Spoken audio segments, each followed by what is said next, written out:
नमस्कार। मैं एडवोकेट निधि पाल आप सभी लोगों के बीच एक नए मुद्दे को लेकर उपस्थित हुई हूँ। आज मैं बात करूँगी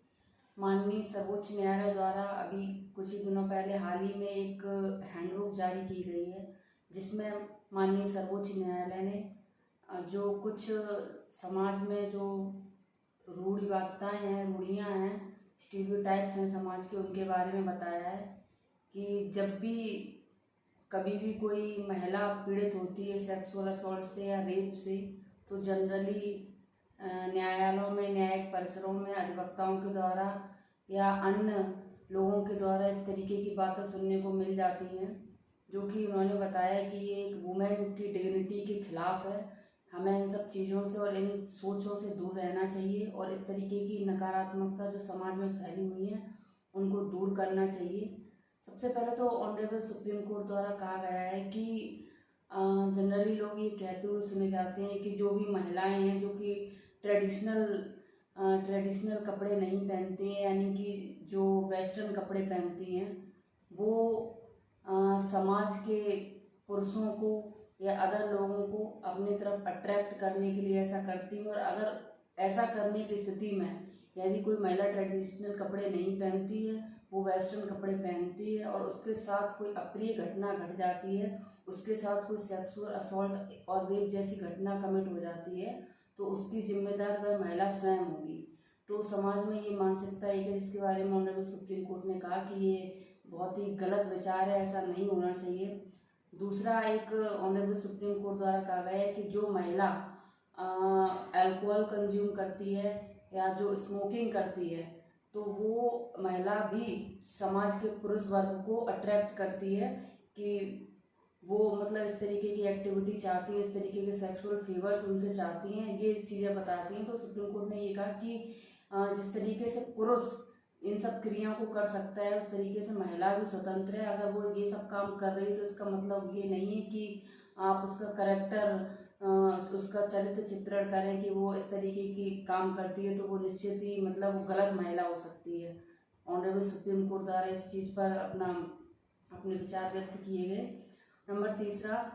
जिसके बारे में सुप्रीम कोर्ट ने कहा है कि अगर कोई भी व्यक्ति, अगर कोई भी महिला के साथ अगर कोई भी घटना घटित होती है, उसके साथ रेप जैसी या सेक्सुअल असॉल्ट जैसी घटना होती है, तो वो किसी अननोन पर्सन द्वारा ही होगी। ऐसा नहीं हो सकता कि वो उसके किसी फैमिली मेम्बर, लेकिन हम लोगों ने देखा है कि जो भी इस तरीके की घटनाएं होती हैं महिलाओं के साथ, बच्चों के साथ, बच्चियों के साथ, तो most of the cases we can say 90% of the cases में जो भी उनके साथ गलत घटना करने वाले जो पुरुष वर्ग होते हैं, वो उनके जानने वाले ही, कहीं ना कहीं उनके कलीग्स हो सकते हैं, उनके सीनियर हो सकते हैं, उनके टीचर्स हो सकते हैं, उनके स्टूडेंट्स हो सकते हैं या उनके अदर फैमिली मेम्बर। तो जो ये जो नकारात्मकता है या ये जो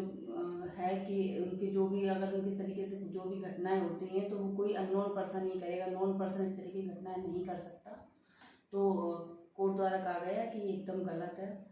और चौथा, माननीय सर्वोच्च न्यायालय ने कहा है कि अगर जो भी इस तरीके की घटनाएं महिलाओं के साथ में होती हैं, अगर वो इनको जल्दी से रिपोर्ट नहीं कराती, देरी से रिपोर्ट कराती हैं, तो कहीं ना कहीं ये घटना गलत होने के इनके ज़्यादा चांसेस होते हैं। वो सोच समझ के इन घटनाओं को और दूसरे व्यक्ति को, अपने जो जानने वाले लोग हैं उनको ही फंसाने के लिए देर से और उनके रंजिश के तहत उनको फंसाने के लिए कभी भी आ जाते हैं कि हमारे साथ इस तरीके की घटना घटित हुई थी। और उसके बाद एक जो पांचवा पॉइंट है जो ऑनरेबल सुप्रीम कोर्ट ने कहा कि ऐसा नहीं है कि अगर जो भी, जैसे कि हाई कास्ट के जो भी मैन हैं वो एक लो कास्ट की वुमेन के साथ इस तरीके की घटनाएं नहीं कर सकते। हमने अपने पूर्व में इतिहास में भी देखा है, एक और जहाँ इन हाई कास्ट के लोगों के द्वारा जो लोअर कास्ट के लोग थे उनके साथ अत्याचार किए जाते थे, वहीं हमने उसके साथ साथ ये भी देखा है वो इन लोगों से दूरियां बनाते थे। सोसाइटी में उनको रहने की इजाज़त नहीं थी और जो सोसाइटी के मंदिर होते थे और जो भी पानी के जो भी स्रोत होते थे उनसे उन्हें दूर रखा जाता था। वहीं उसी समय में हम लोगों ने देखा दूसरी ओर कि जो हाई कास्ट के जो भी पुरुष थे, पुरुष वर्ग थे, उनके द्वारा जो लोअर कास्ट की महिलाएं थी उनके साथ सेक्सुअल असॉल्ट और रेप जैसी घटनाएं कमिट की जाती थी। और दूसरा एक अदर पॉइंट भी सुप्रीम कोर्ट ने इस बारे में कहा है कि लोग जनरली कहते हुए दिख जाते हैं, जो शरीर से स्वस्थ हट्टे कट्टे व्यक्ति हैं वो कभी भी किसी डिसेबल्ड महिला के साथ इस तरीके की घटनाओं को कमिट नहीं करना चाहेंगी। जो भी डिसेबल्ड महिलाएं हैं, जो शरीर से अक्षम हैं, तो जो हट्टे कट्टे स्वस्थ शरीर के जो व्यक्ति हैं वो महिलाओं के साथ इस तरीके की घटनाएं नहीं करना चाहेंगे। तो ये भी सुप्रीम कोर्ट के द्वारा कहा गया है कि ऐसा कुछ भी नहीं है। दरिंदे जो होते हैं या जो भी गलत भावना रखने वाले व्यक्ति हैं वो ये नहीं देखते कि डिसेबल्ड महिला है, किस तरीके की महिला है, हम शरीर से कैसे हैं, और तो उनके साथ कोई भावनाएं नहीं होती हैं, वो कभी भी किसी के भी साथ गलत काम कर सकते हैं। और दूसरा एक अदर पॉइंट ये भी है कि लोगों को जनरली मानना है कि जो भी सेक्स वर्कर महिलाएं होती हैं उनके साथ कभी भी रेप नहीं कमिट किया जा सकता। तो ऑनरेबल कोर्ट द्वारा कहा गया है कि ये भी एकदम गलत बात है। कंसेंट एक बहुत बड़ी चीज़ होती है, नो मीन्स नो, कि सेक्स वर्कर की भी अपनी एक डिग्निटी होती है, उनको भी एक अच्छा जीवन जीने का अधिकार है, और उनको कोई फोर्सफुली ज़बरदस्ती उनके साथ कोई भी घटना घटित होती है तो वो भी इस चीज़ को रिपोर्ट करा सकती है। No means no, consent means consent, उनके साथ भी कोई ज़बरदस्ती नहीं कर सकता है। एक और सुप्रीम कोर्ट द्वारा कहा गया, अभी रिसेंटली एक कोर्ट में बहस चल रही थी, तो उसमें जो एक्यूज्ड के वकील, एक जो लड़की थी, कॉलेज स्टूडेंट थी जनरली, तो वो अपने जाती थी स्कूल में, तो वो थोड़ा शॉर्ट ड्रेस वगैरह पहन के जाती थी, तो जो उसके साथ किसी लड़के ने कोई छेड़छाड़ कर दी थी, तो उनके द्वारा, उनके जो एक्यूज्ड के जो एडवोकेट द्वारा ये दलील दी गई कि वो तो पुरुष है, पुरुष कहाँ अपनी डिज़ायर कंट्रोल कर सकते हैं, तो अगर जब लड़कियां इस तरीके की हरकतें कर रही हैं तो ऐसा कुछ नहीं है। ऑनरेबल सुप्रीम कोर्ट द्वारा कहा गया है कि चाहे पुरुष हो चाहे महिलाएं हों,